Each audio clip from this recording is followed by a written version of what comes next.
Okay, let's finish up on the Europe slides. When you're looking at Europe, it's something you're going to see all semester long. Marshall mentions it a lot, is the fact that people live in history. Despite the fact that, especially in the United States, we're very bad at it, everyone else in the world is actually really good at it. They very much identify who they are in the here and now with what their collective and individual perception is of what they were in the past. So if you're talking about the folks that call themselves British, they're not only talking about who they are in 2022, they're also talking about everything from, Charles the First to King Arthur to, God knows what. And all that makes up who they are. So people live in history. And, there's nothing wrong with that. That is what it is. But where it gets really scary in the case of Europe, as in a lot of other areas, is they then judge others based on history. So the British attitude towards the French isn't based on the British, the French in 2022 as if they're meeting for the first time. It's based on the thousands of years of interaction or lack of interaction or warfare between the two. The British and the French, and bring the two together, and immediately what pops into both everyone's mind is the Napoleonic Wars, among other things, or say World War I or World War II, both of which ended a while ago. So in that context, it's important to remember that in Europe, for almost all Europeans, along with most other groups, now is sort of the tip of the iceberg that's based in the past. It's not a standalone thing. And when you combine this, what I mentioned last time, with the idea of ethnic nation state logic, which is the fact that if you're German, for example, your sense of being German is tied to a very strong sense of sociobiology. You see that in that video you guys hopefully have watched. The fact that Germans inherit their Germanness is to be the stereotype. And therefore, in that context, one is that Germanness is responsible for who Germans are, who Germans were, but also is responsible for the relationships with folks around them. So if you're looking at 2022 in the EU, huge part of the stress factors in the EU have to do with this idea of one of ethnic identity tied to nation state, Germany, France, Spain, etc. But also the relationships that they've stereotyped of each other's that are based not on just now, but are also based in the past. The German stereotypes of the French, for example, are based on what they see as having conquered France in World War II and then, making a good shot at it in World War I. And then, of course, beat the French in 1870. I mean, the list goes on and on. So their view of the French is mitigated, if you would, by the French failure to win over Germany unless they got buddies. The French attitude towards the Spanish is based on the collective historical relationships of those two areas. So everyone in Europe sees each other as sort of a contemporary manifestation of past history. Now, when you combine that to idea of ethnicity tied to sociobiology, or if you would, inherited ethnicity versus ethnicity by virtue of learning a culture or something like that, that in that context, that leads you to a lot of the tensions. And that sort of segues into the 21st century and the EU. As I mentioned last time, when you look at the EU, you have to remember the EU is a very complex phenomena. It originally develops as a response. So it's a reactive phenomenon to the fact that post-World War II, the destruction of most of Europe and the destruction of most of Europe's production capacity, also just the fact that you've killed off most of your young men. So you've just lost a large part of your population, especially the productive age. So in that context, they're just not competitive post-World War II. So collectively getting together as a group becomes sort of a mutual assured survival in competition with the United States or, Japan/China, whoever. And so it's not that they get together because they really want to be buddies and they want to be a collective. They get together because they don't really see they have any choice. So everyone sort of backs into this. Now, the other thing that then happens then is because they're sort of backing into it, they're very careful and very aggressive to make sure they keep their national identities. So the Belgians don't become any less Belgian because they're in the EU. The Dutch don't become any less Dutch because they're in the EU. Germans sure as hell don't become any less, German because they're in the EU.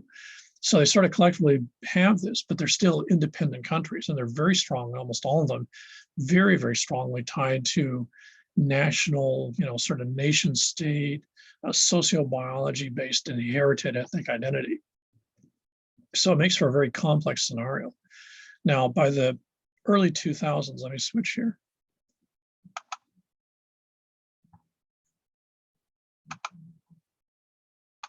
Okay, by the early 2000s, with basically this chunk of Europe being in the EU, two things happen. The EU works. The folks in the EU are doing better than they were before. You have free trade and travel throughout the regions I mentioned before. So what you get is the folks in the eastern part that originally aren't part of the EU want in because they can see the enormous trade benefits. And in a rather cynical way, especially your eastern countries, most specifically Germany, come to the conclusion that letting these countries in has the great advantage. One, it's going to open up more markets to sell German, say French products.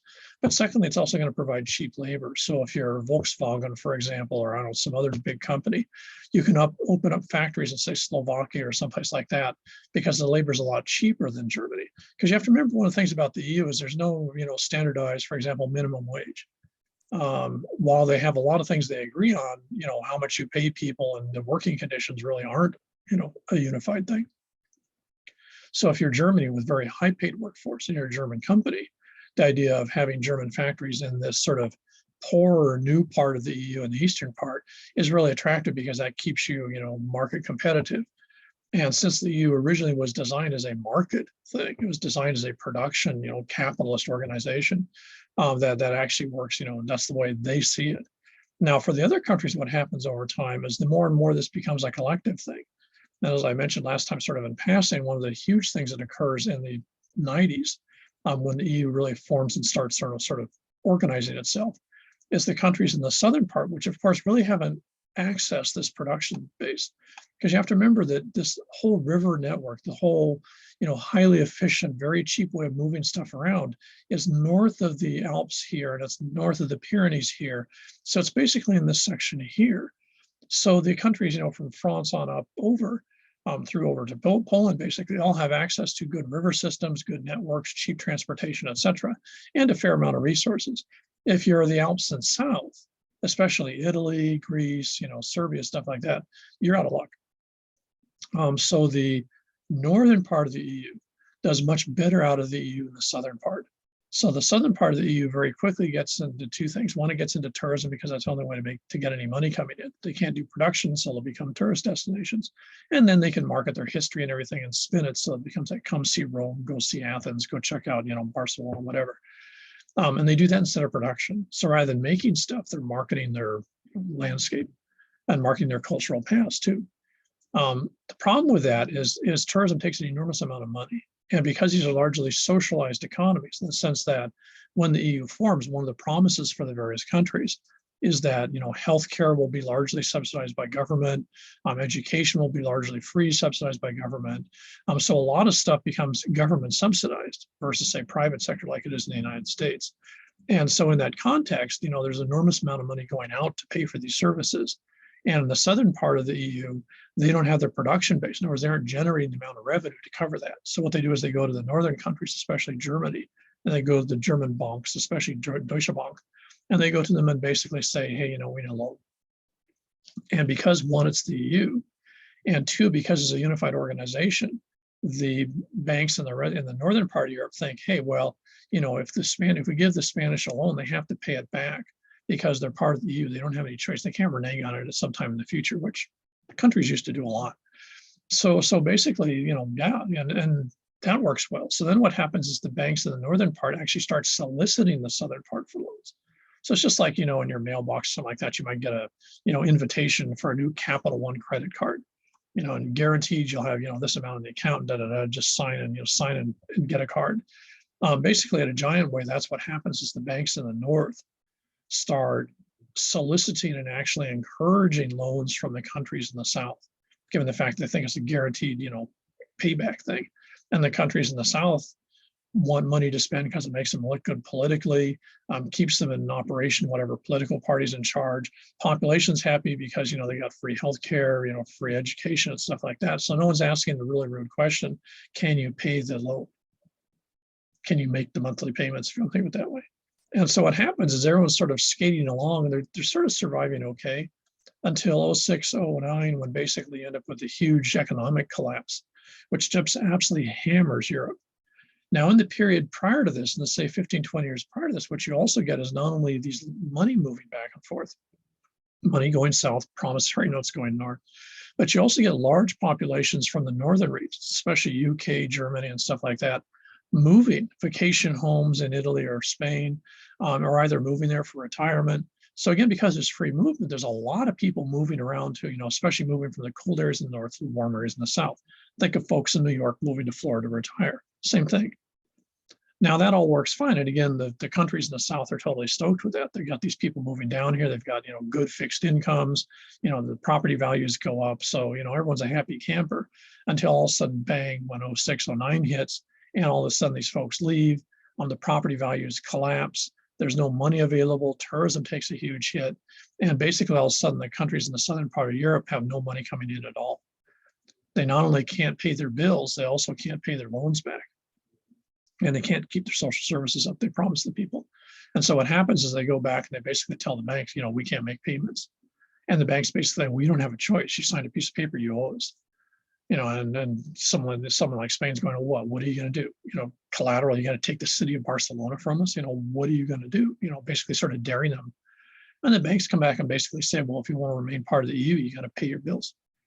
So then what happens is the pressure happens for the southern countries, the ones that are, literally have gone bankrupt within 1 inch of it, to basically get rid of their social services, start making people pay for medical care, start making people pay for their pensions, start making people pay for their elderly care, for education.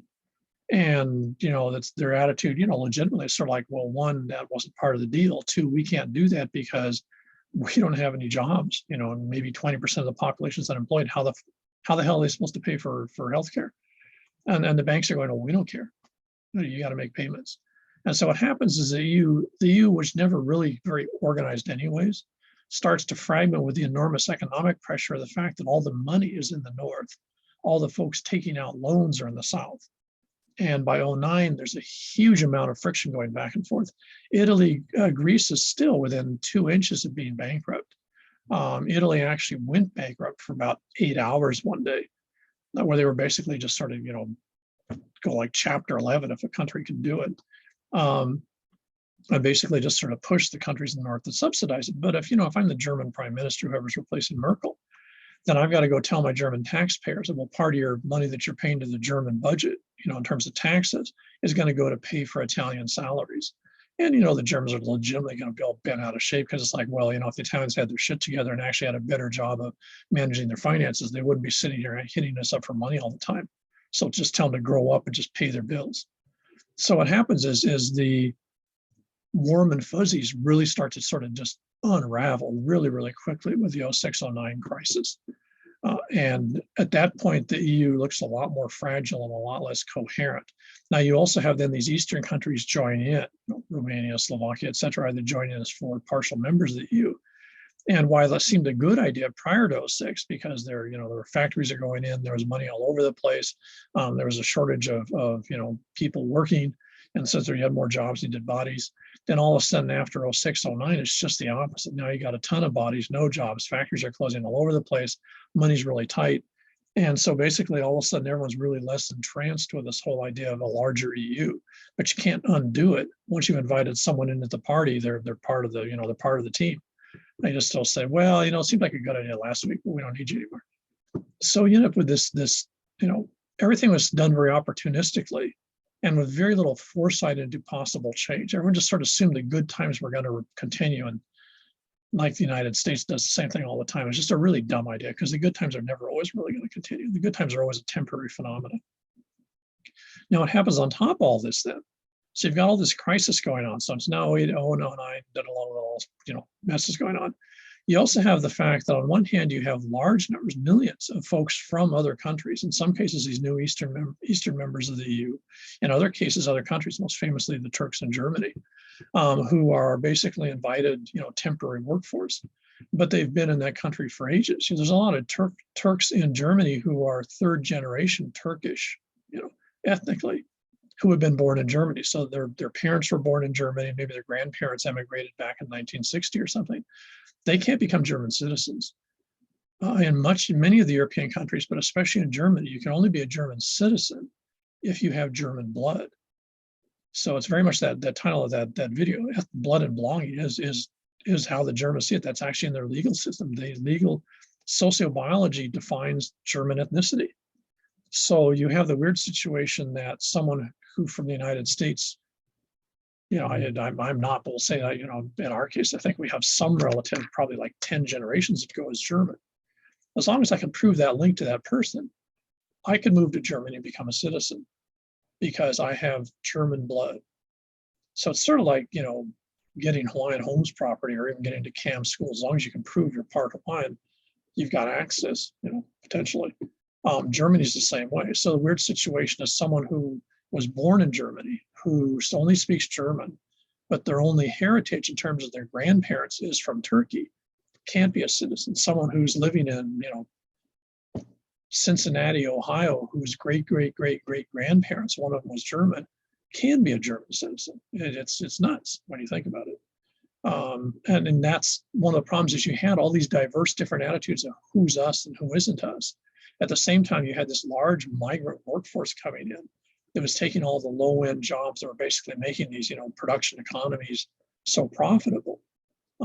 German companies like Volkswagen makes obscene amounts of money because of the cheap labor force they've got.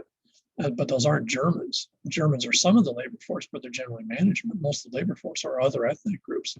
And that means, of course, you can pay them less. They don't have access to civil service jobs. They don't have access to the same resources a German citizen does.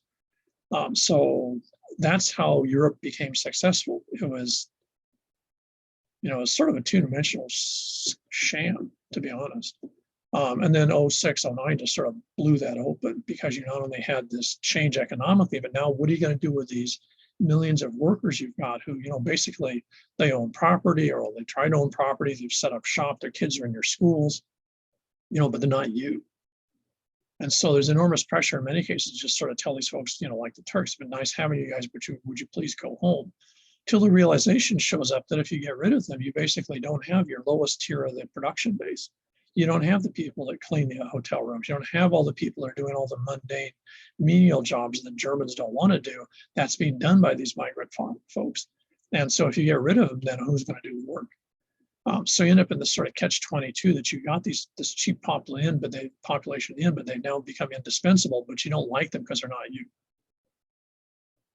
Now by 06, 07, 08, at the same time this is happening, you start to end up with massive increases in the conflicts, especially in West Asia, usually called the Middle East, places like Syria, Lebanon, such like that, also Georgia, Moldova, Ukraine.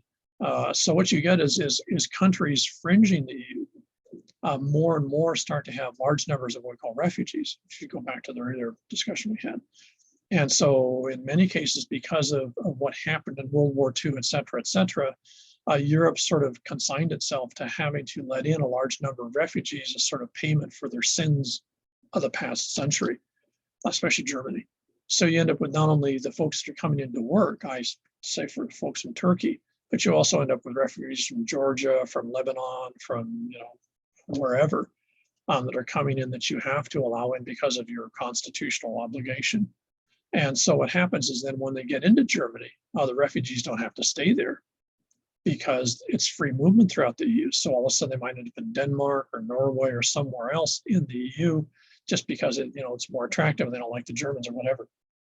And so the rest of the EU has to suddenly deal with large amounts of refugees, though their internal policies within their own country might be we don't want refugees. That was certainly true in the UK. They were okay with folks who had been part of the old UK system, folks from the British Caribbean region, like say Jamaica or something like that. And that they already had huge numbers of migrants in the UK. But there was a difference in their view between migrants that were coming to the UK who had some tie to their past history and a group of refugees from Syria, for example, that had nothing to do with anything tied to the UK. And especially as this religious terrorism started to be on the increase in Europe, or more accurately, religious terrorism started to be highly visible in Europe. Most famously, the bomb attacks on the rail at the train station in Madrid in Spain. What you had is that tended to make the idea of refugees even less attractive. So in that context, what happened is more and more countries started to look at internally in terms of, if we're Austria, what do we want? If we're the Netherlands, what do we want? And the idea of the EU became less and less attractive because all of a sudden the problems of being part of this collective were starting to outweigh the advantages, because the advantages had almost entirely been just sort of convenience and economics. But now it was starting to be a threat on their sense of ethnic national identity. And all of a sudden people are going, I'm not sure this is a good idea. The UK is the one that finally ends this. The UK starts this really strange process called the Brexit. Feel free. I think the Wikipedia article is actually pretty good on that, as I remember, that actually talks about how the hell that came about, which is really strange. But the end result is about 5 years ago, the British population, by virtue of a plebiscite, just barely decides we're out of here, we're out of the EU. And their main logic for that was the fact that they saw that uncontrolled access to refugees and other stuff was degrading British national identity. So basically, the UK, which of course they saw as being British, was not going to be allowed to be British if they remained in the EU. That being British was more important than being part of the EU. So basically, the ideas of the 50s and 60s now weren't worth it. Now, of course, one of the side effects of this is as the EU pulls out, or I should say, as the UK pulls out of the EU, what you get is the other minority groups in the UK, the Scots in the north, the Welsh in the southwest, the Irish in Northern Ireland, are all sort of like, well, hold it, Newt. What about us? Just as a note, there's enormous oil reserves off here, which are a huge part of the wealth of the UK comes from oil here in the North Sea that they then pump out and sell to everyone, sort of like a miniature version of Saudi Arabia. And Norway, the same thing. They both using this field system. But the thing is Scotland's actually the part of the UK that's nearest to the oil. Scotland's where all the pollution ends up. Scotland's where all the work is done. Scotland's where all the workers are. And yet all the money gets spent down here in the south with the Brits. And so Scotland has formally said when the Brexit's finished, which is supposed to be this year, that Scotland's going to have another plebiscite. And under the way the UK is set up, Scotland will very likely secede from the UK and be its own country again, which it was in like the 1500s. So all of a sudden, this chunk from here north would be a new country called Scotland. And the reason they think they can get away with it is because, one, it's in the constitution they have with the Brits. Secondly, is they're the ones that have access to the oil. The Brits, of course, are hugely upset because they spend all the money from the oil. And they sure as hell don't want it to disappear, because all of a sudden then the Brexit's a lot less attractive idea. The Welsh want out. The Welsh are going to have their plebiscite. They're waiting for the Scots. If the Scots leave, the Welsh are going to leave with them. I don't know that Wales really has anything that makes any money. They just don't like the Brits. Scots and the Welsh don't like the British at all, and never have. And the British have always taken huge advantage of them in the last 500 years. So there's a lot of bad blood there. So you're very likely they're going to have, it's going to be a non-United Kingdom. There's going to be 3 countries. Northern Ireland has to stay with the Brits because the politics of not being part of Ireland. So what you're having is one, the UK leaves the EU. Secondly, is the UK then very likely unravels. Other countries in the EU then start to look at this and think, well, if it wasn't useful for the Brits, if it were Spain, for example, is it worth it for us? If you're France, because the financial center is Germany, not France, but France sees itself as the other big player, which it is. If they don't feel like they're getting a fair shake, and this is the current French government is actually talking about this, about leaving the EU because they're not getting enough leverage. So the EU is starting to basically sort of unravel, just like a piece of cheap cloth or cheap rope or something like that. And this is an enormously complex situation. Now, of course, if we move this into 2022, you not only have with a massive increase in the issue of refugees, but in 2022, you've got enormous numbers of Russian troops massing on the border of the Ukraine. The Ukraine is not part of the EU, but they're considered friends of the EU. And some of the countries, especially up here, that used to be part of the USSR, and some of the countries down here that also used to be part of the USSR, especially Poland, are very, very aggressively trying to sort of pull the EU into this whole thing. Now, the EU is an economic system, but it also is sort of a shared self-defense, group support system. And this is one of the really scary side effects of the Russian aggression here on the eastern border of the Ukraine, is if they actually push the button and try to invade and take over the Ukraine, no one's really too sure what the EU is going to do. The Russians are obviously gambling the EU, which can't even agree on what they're doing next week, is not going to actually collectively do anything. If they do, you basically start World War III. So there's a huge number of people that are making enormous gambles based on what they think is going to happen. The Brits just a couple of days ago gave a bunch of weapons to the Ukraine. Now that they're not part of the EU, they don't give a rat's ass what the EU wants to do. So it's, the tensions in eastern part of Europe tied to the EU are just, literally by every day are just ratcheting up. And the pressures have never, nothing's ever been resolved. The problems are getting larger. The solutions are becoming less and less visible through there at all. So the EU and Europe in general are in a really enormous state of flux right now. As someone who's traveled to Europe, if you have been there, it's actually incredibly convenient to be able to take a train in France, for example, from Paris and end up in Italy or someplace else. And you just get on the train, there's no visas, there's no nothing. You just go and you just go places, and it all uses the euro. So there's enormous amounts of convenience and advantages to the EU. But the problem is it's all just run into a huge sort of rock. And the rock is the fact that national ethnic identity was never actually discussed when the EU was formed. They've always managed to avoid having that discussion because they don't have any agreement on how they should handle it. And with the enormous influx of workers and refugees and such like that, you can see this whether it's the Burqa law in France or whatever. The whole issue of being the European Union really is being much more problematic, except for the Germans who have made huge advantages out of it. So they're the great, sort of supporters for the continuation of the EU. But more and more, they're finding less people in the audience that are thinking, yeah, okay, we think it's a good idea too. So, this is one of those situations by the time the semester ends in May, I think this whole presentation would be radically different. In fact, I think this presentation might be radically different if we do it on February 20th. So we'll see.